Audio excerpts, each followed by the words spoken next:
बिस्मिल्लाहिर्रहमानिर्रहीम। आज का दूसरा सवाल ये है कि जी शादी को कामयाब करने के लिए सबसे ज़्यादा अहम चीज़ क्या है, जो या सबसे बड़ी गलती हम क्या करते हैं। देखिए, मेरा ख्याल है इसको आसान अल्फाज में आप ये कहें कि हम नहीं बनते। शादी करके एक कपल हम नहीं बनता, वो मैं और मैं ही रहता है। मैरिज शादी एक नए घराने का आगाज़ है, और तमाम स्क्रिप्चर जो आपकी रिलीजन की किताबें हैं वो ये बात सपोर्ट करती हैं कि जब शादी होती है तो एक नया ख़ानदान बसता है। देखिए, एक नया अदारा जब बनता है तो नए अदारे की कुछ ना कुछ पॉलिसीज़ बनाई जाती हैं, उसके प्रोसीजर्स लिखे जाते हैं कि हम ये करेंगे, ऐसे करेंगे, वो करेंगे, पॉलिसियाँ बनाई जाती हैं।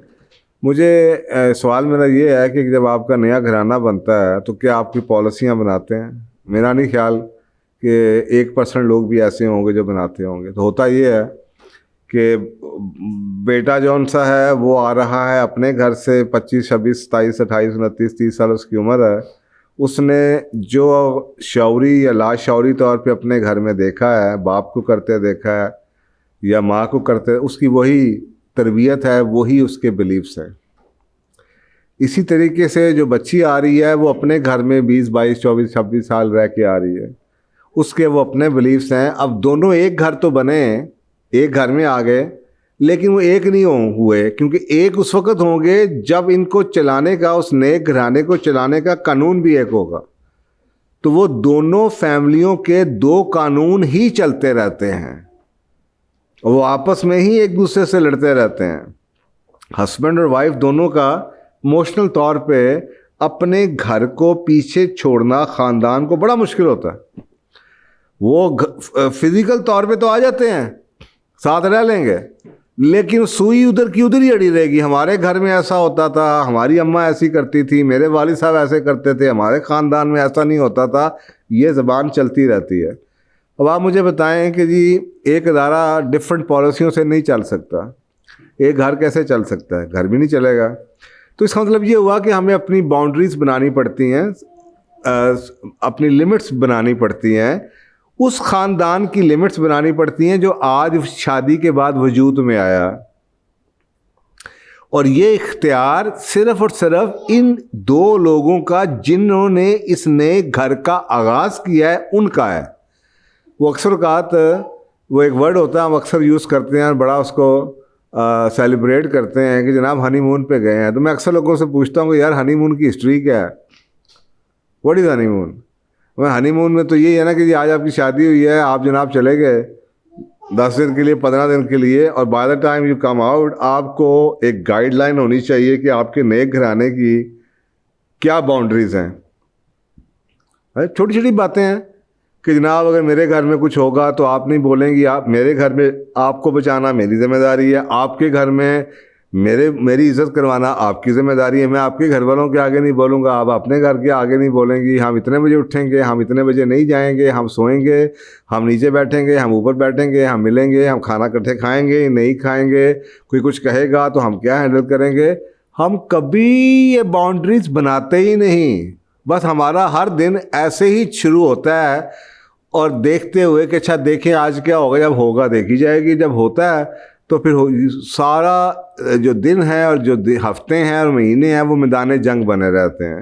रोज़ कुछ ना कुछ होता है, रोज़ किसी कोई बड़ा कुछ कह देता है, रोज़ ख़ानदान में कुछ हो जाता है, रोज़ एक नया चैलेंज आता है, रोज़ कोई ना कोई नई बात देखने में आती है, और रोज़ एक दूसरे को तान मरामत की जाती है, और उसके बाद फिर उसके ऊपर रोड धो के बात कर दी जाती है।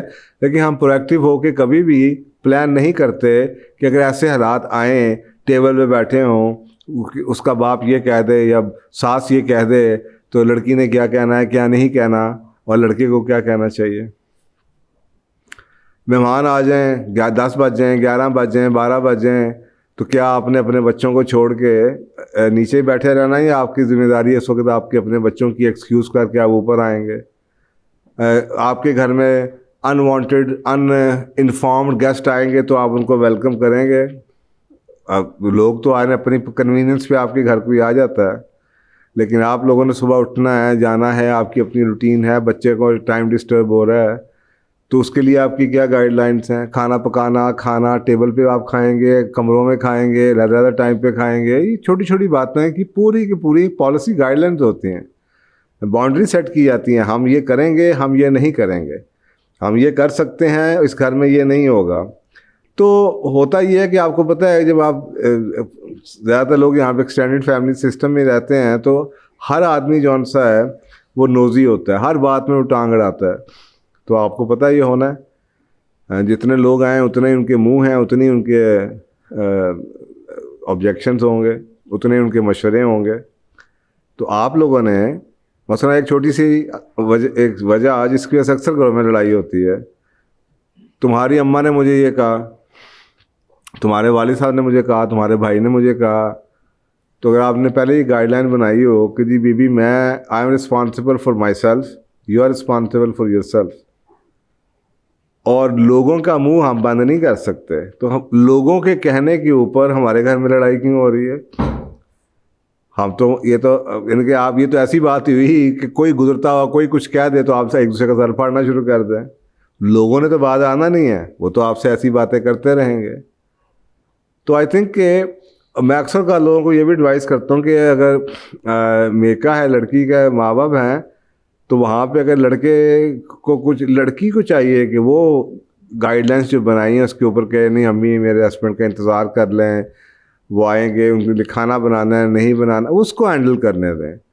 जो लड़का है उसकी ज़िम्मेदारी है कि जो वो कवाम है उसकी शादी वो करा के अपने घर में बीवी को लेके आए। अगर उसके माँ बाप उसे कुछ कहते हैं जो कि अब लड़का है, खामंद के ऊपर तो की जिम्मेदारी है और खामंद की बहुत इज्जत है, लेकिन अगर सास ने या ससुर ने कुछ कह दिया है बीवी को, तो बीवी को बिल्कुल ज़ुबान नहीं खोलनी चाहिए, कुछ नहीं कहना चाहिए। लड़के को चाहिए, देखिए वो उनका अपना बेटा है, ये बड़ी इंटरेस्टिंग बात है, वो उनका बेटा है। वो अगर उनको कुछ कह भी देगा, अम्मी ने प्लीज़ ऐसे ना करें, मैंने कहा था, अपनी बीवी को उसने डिफेंड कर दिया, बजाय इसके क्या उसको लग रहा है कि बगैर वजह के बिला वजह ये सारा जो सा तोपों का दाना है ये मेरी बीवी की तरफ जा रहा है, उसको इल्ज़ाम देने लगे किसी चीज़ का जो कि उसका तो खुद कह दे अम्मी ये मैंने कहा था, ये उसका कसूर नहीं है। तो क्या होगा, अम्मी नाराज़ भी हो जाएंगी, दो गालियाँ भी निकाल देंगी, बेटा है 3-4 दिन के बाद ठीक भी हो जाएंगी। लेकिन अगर बेटी उस वक्त बोल पड़ी तो वो तो पहले ही मौका ढूंढ रहे होते हैं कि ये सास बहू कोई गलती करे तो वो माफ़ी नहीं होती अगर उसने ज़बान खोल ली, अगर उसने जवाब दे दिया। और अगर हस्बैंड नहीं उसको प्रोटेक्ट करेगा तो आज नहीं, कल नहीं, महीना नहीं, 6 महीने बाद उसकी ज़बान खुल जानी है।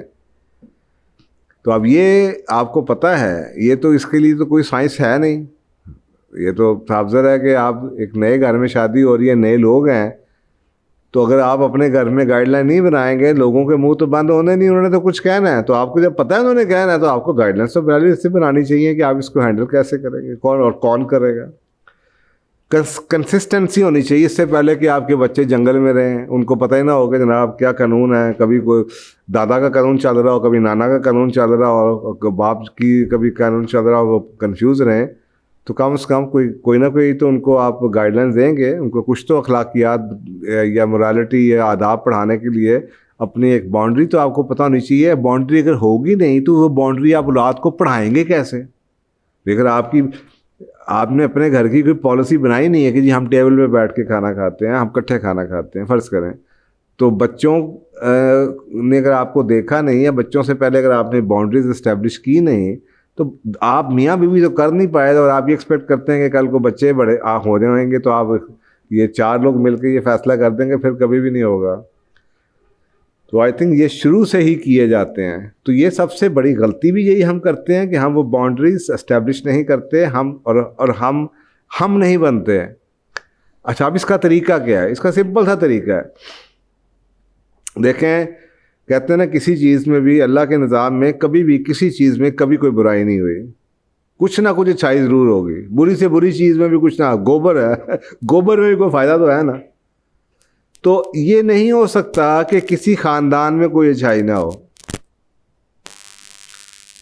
अगर आपकी वाइफ है तो आप दोनों बैठें, उसको कहें तुम्हारे ख़ानदान की लिखो क्या अच्छी बातें हैं, लिखो क्या गलत बातें हैं। आप अपने ख़ानदान की अच्छी बातें लिखें और अपने ख़ानदान की बुरी बातें लिखें, आपस में डिस्कस करें और एक लिस्ट बना लें कि जब हमारे ख़ानदान में हम दोनों ख़ानदानों की अच्छी बातें तो लेकर आएंगे, लेकिन बुरी बातें ये हम उधर ही छोड़ देंगे। तो ये अब आपका तीसरा, यानी कि आपने एक ख़ानदान ए फैमिली बी, आज ये एक नया ख़ानदान बना इस शादी, इस निकाह के बाद। आपने लड़के के ख़ानदान और लड़की के ख़ानदान दोनों की बेहतरीन खूबियों को अपने ख़ानदान में, या उनकी ना भी खूबियों कोई और भी अगर आपने देखी हो किसी और ख़ानदान में भी, तो आप लिख लेते हैं और आप ये मान लेते हैं कि जी मेरे ख़ानदान में ये बुराई है और उसके ख़ानदान में ये बुराई है, और आज के बाद हम वो नहीं, अपने नए ख़ानदान में वो चीज़ें नहीं आने देंगे। तो इसका मतलब हुआ कि ऑटोमेटिकली हर जनरेशन पिछली जनरेशन से बेहतर होती चली जाएगी, क्योंकि आप बुराइयां छोड़ते चले जाएंगे और अच्छाइयां लोगों की लेते चले जाएंगे।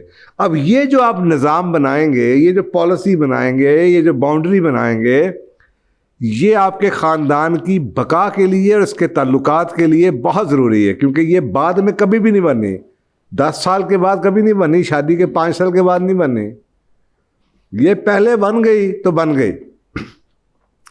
तो बच्चों को इस चीज़ की तरबियत दीजिए कि एक नया ख़ानदान है, उसकी बाउंड्रीज बना लें। नई नई शादी हुई होती है, नए नए आप चार्ज अप होते हैं, that is the time to establish the credibility, to develop the boundaries, और उसको आंखें बंद करके, हाँ ये तो हो सकता है कि उसको बाउंड्री बना ली है, उसको एग्जीक्यूट करने में या उसको ऑनर करने में, बचाने में कुछ चैलेंजेस आते रहेंगे, तो शुरू में नहीं हो पा रहा या मुश्किल है थोड़ा सा, लेकिन उस पर अटक जाएं कि बस करना है। तो आपको लगेगा कि जब दोनों मियाँ बीवी ये कहेंगे कि ये हमने बैठ के गाइडलाइंस बनाई हैं, ये हमारी पॉलिसी है, तो वो ये नहीं कह पाएंगी तुम्हारा घर या मेरा घर, तो फिर हमारा घर होगा, ये हमने अपने घर के बारे में गाइडलाइन बनाई है, ये हमने अपने घर के बारे में पॉलिसी बनाई है। फिर बेटा, अक्सर औक़ात ये भी होता है बच्चों की तरबियत ख़राब करने का जो आजकल एक रवाज है, वो उसकी बुनियादी वजह ये है, एक दूसरे की चीज़ को ओन नहीं करते। खावंद गया, बच्चों को कुछ कह दिया उसने, या बीवी गई, उसने बच्चों को कुछ कह दिया, खावंद के बाद या अब्बू के पास बच्चे गए, अब्बू ने आगे से कहा बेटा तुम्हारी अम्मा तो ऐसे ही करती हैं, उनके घर में ऐसा होता है। इसी तरीके से मियाँ भी यही करता है, बीवी भी यही करती है, एक दूसरे को नेगेट करते हैं या एक दूसरे को पे कीचड़ उछाल के उसके पीछे छुप जाते हैं, और छोड़ो यार तुम्हारे अब्बू के तो बस, तो आपको पता है आपके दादा के घर में ऐसा होता है। तो वो इस पे लड़ाई होती रहती है। अब ये मुझे बताएं, ऐसा ख़ानदान क्या, उसको अल्लाह की तरफ से क्या बरकत होगी जहाँ पे साथ रह के भी एक दूसरे को आप बड़ों को बुरा कहते रहें। लेकिन जब दोनों बैठ के एक चीज़ बनाएंगे, उस पर एग्री करेंगे, तो कल को बच्चा कोई कहेगा तो फिर माँ या बाप में से कोई ये नहीं कहेगा ये तो तुम्हारे बाप न का ख़ानदान में ऐसे होता था, या तुम्हारी माँ के वो कहेगा बेटा ये हमारा फ़ैसला है। यानी कि आपके अगर बाप मौजूद नहीं भी आए तो पीछे से माँ भी बच्चों को ये कि बेटा ये हमारा फ़ैसला है, वो ये नहीं कहेगी तुम्हारे अब्बा का फ़ैसला है। तो आपने देखा हो अक्सर घरों में ये भी चीज़ होती है कि माँ और बाप का एक किबला नहीं होता, और बच्चे फ़ायदा उठाते रहते हैं, एक्सप्लॉइट करते रहते हैं। कभी बाप की बात बुरी लगी तो माँ के पास चले गए, माँ की लगी तो बाप के पास चले गए। उसकी बुनियादी वजह ये होती है कि वो दोनों एक दूसरे को खुद डिसओन करते रहते हैं उस पॉलिसी को। बाप ने कह दिया तुम शाम को नहीं जाओगे, तो बजाय इसके कि माँ ये कहे बेटा बिल्कुल ठीक कहा है तुम्हारे बाप ने, हमारा फ़ैसला है, माँ आगे से क्या कहेगी बेटा मैंने तो तुम्हारे बाप को समझाया था, लेकिन देखो ना उसके बैकग्राउंड ऐसी है, उसके आपके दादा ने भी जनाब वो भी एक कहते थे बच्चों को अकेला कहीं नहीं जाना चाहिए। तो बच्चे क्या सीखेंगे? बच्चों को तो नज़र आ जाएगा कि माँ बाप के अंदर अपना निफाक है और वो आप लोगों को लड़वाते रहेंगे, खुद अपना बेनिफिट उठाते रहेंगे। ये किलर है रिलेशनशिप का। इन सब चीज़ों के लिए ये ज़रूरी है, किसी चीज़ पे अमल करना तो बाद में आता है, पहले किसी चीज़ को बनाना तो है, पहले बना तो नहीं उस पॉलिसी को, फिर उसके ऊपर आंखें बंद करके अंगूठे लगाएं, साइन करें, कमिटमेंट करें कि आज के बाद हमारा नया निज़ाम यही होगा, ताकि मियाँ बीवी के बाद एक हो सके। ये इतना अहम काम है कि आपके 80-20 की रूल के मुताबिक 80% मसाइल की बुनियादी वजह ये है कि हमारी एक ज़ुबान ही नहीं होती। अक्सर औकात मियाँ बीवी की ओपिनियन ही फ़र्क होती है। मैं शादियों पे जाने के बारे में ओपिनियन फ़र्क होगी। आपको सोचें अगर आपने ये पॉलिसी नहीं बनाई है कि आपने शादियों पे कैसे जाना है, कितना कैसे बर्ताव करना है, कितने दिन जाना है, तो शादियाँ तो ज़िंदगी में आपको हर साल कहीं आएंगी और हर दफ़ा लड़ाई होगी। लेकिन अगर एक पॉलिसी गाइडलाइन शादी से पहले ही बना चुके हैं, देखिए जब कोई चीज़ हो जाती है ना, वो टाइम फायर फाइटिंग शुरू हो जाती है, उस टाइम वो काम नहीं हो, एक कंस्ट्रक्शन नहीं उस वक्त हो सकती। तो ये जो पॉलिसी की कंस्ट्रक्शन है ये उसी वक्त हो सकती है कि जब अभी शादियां ना आई हो। आप ऐसे फंस जाएंगे। मतलब अगर आपने ये गाइडलाइन शादी के फ़ौरन बाद नहीं बनाई और 3 महीने के बाद ही आपके भाई की शादी आ गई और आपने वहाँ पे तो जनाब 7 दिन शादी मनाई और उसके जनाब 4 महीने के बाद आपकी ससुराल में शादी आ गई और आपने बेगम से कहा यार तुम क्या 7 दिन के लिए जा रही हो, तो बस 3 दिन चली जाओ, तो वो तो लड़ाई शुरू होगी। अच्छा तुम्हारे भाई की शादी में तो 7 दिन और आप 4 दिन। अगर आपको कॉन्सिक्वेंसेस पता हो ना तो आपको ये समझ आ जाएगा भाई ये तो होना ही होना है, ये मसले आने ही हैं। तो इसको प्रोएक्टिवली सॉल्व करने के लिए अशद ज़रूरी है कि आप एक आवाज़ बन जाएं। उसके लिए अपने फैमिली की मिशन स्टेटमेंट, फैमिली की विजन स्टेटमेंट, फैमिली की वैल्यूज़, प्रिंसिपल्स एक कागज़ पर लिख के लगा के नीचे अंगूठे लगा लें कि this is what this family is all about, this is what we care about. ये हमारे लिए अहमियत की चीज़ें हैं, ये हम करते हैं, ये हम नहीं करते, ताकि कल को कभी भी ये ख्याल ना आएगी। और दोनों एक दूसरे उस पर स्टिक करें, कभी भी एक दूसरे पे इल्ज़ाम तराशी ना हो। दोनों कस्टोडियन हैं उस पॉलिसी की जो आप लोगों ने बनाई। सो मेरा ख्याल है यही एक गाइडलाइन है शादियों को कामयाब करने की, और यही फितना की सबसे बड़ी बुनियादी वजह है कि हम एक नहीं होते। Thank you. अस्सलाम वालेकुम दोस्तों, पूछो और जानो कि ये सेशंस आपकी पुरजोर गुजारिशों पे शुरू किया गया था। हमारी आपसे ये गुजारिश रहेगी कि इन वीडियोस को ज़्यादा से ज़्यादा आगे तक पहुंचाएं और सदका जारिया में शरीक हों। क्या पता आपकी शेयर करने से कितने घर उनके हालात बदल सकते हैं और आप सदका जारिया का हिस्सा बन सकते हैं। जज़ाकल्लाह खैर।